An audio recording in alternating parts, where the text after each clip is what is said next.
Hello Ridetech Nation, sitting here with the 48 Hour Corvette.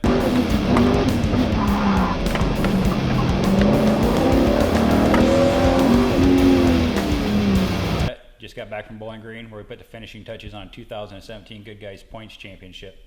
Got to take a second to say thanks to all of our fans and companies and everybody that backs us on this program. It's a big process and it takes a lot of resources to make these cars fast and bulletproof, and we've accomplished all of our goals. And the last thing that's going to happen is it's going to be sold at Barrett-Jackson next year. You know, one of the cool things about the 48 Hour Corvette here was the first. It won on its first weekend out. It won many first place prizes. It's the first car to run the Instinct fully active suspension on it. First company to put a 9-inch IRS unit into a C2 and C3 car. Why don't we go take a look at the up and coming Track 1 Camaro.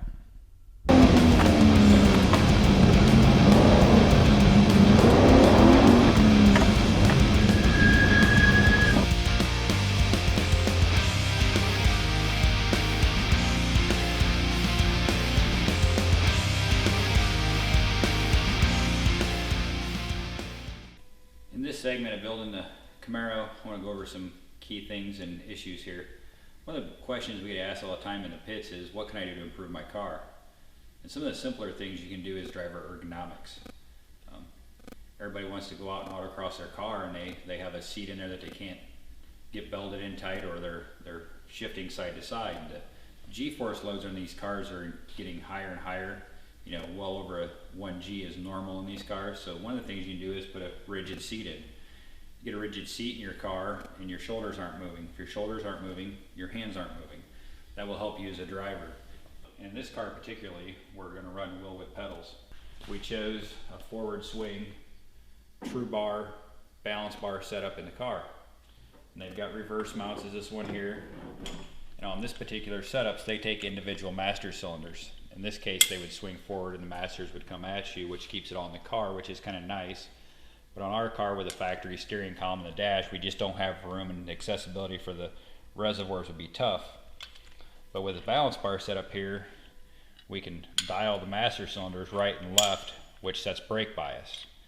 You know, some cars have a proportioning valve, which is fine, but the level we're trying to run, we really need to run a balance bar setup, and we'll have a crank inside the car, and I'll be able to adjust this right from the driver's seat.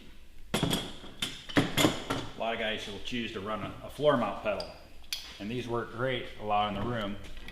You know, we just sit them on the floor and your masters are right there. Same deal, we got a true bar set up here so we can have the brake balance adjustment. So with Willowwood we have many options on our pedal setups. On the Camaro here we chose a Flaming River tilt column. We got it black powder coated. You can get them in any length you want, so I can get the steering wheel position just where I want it in the cabin. One of the really nice things about Flaming River is they've got lots of options for you. They have this really neat stainless steel mount that just goes right into the factory location to mount the bottom of the column. On this particular car, we're going to run the billet steering joints and shaft, hook them right up directly. Then we want to worry about any connection, no rubber rag joint, and we have firm feel.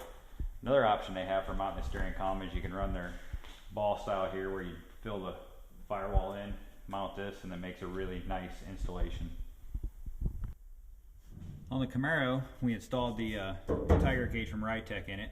We've also added a couple of features here in prototyping. We've got a down bar, engine bay bar, and a dash bar built into the car. One of the convenient things with having all this cage in it is it gives us a nice place to mount our electronics. So we're going to mount the Holley ECU right to the dash bar, and we'll put the Race Pack smart wiring ECU right beside it. Makes a nice clean installation of all the wiring, and it'll be secure and tight to the car. Come January at Barrett-Jackson in Scottsdale, you'll have a chance to buy the 48 Hour Corvette. You know, it's only a couple of months away. We get done racing at OUSCI at SEMA, and then we go to Scottsdale to run the finals for the good guys. We're going to bring the car back here to the shop, tear it all down, rebuild it, put a fresh coat of paint on it, shiny new and ready to go for its new home.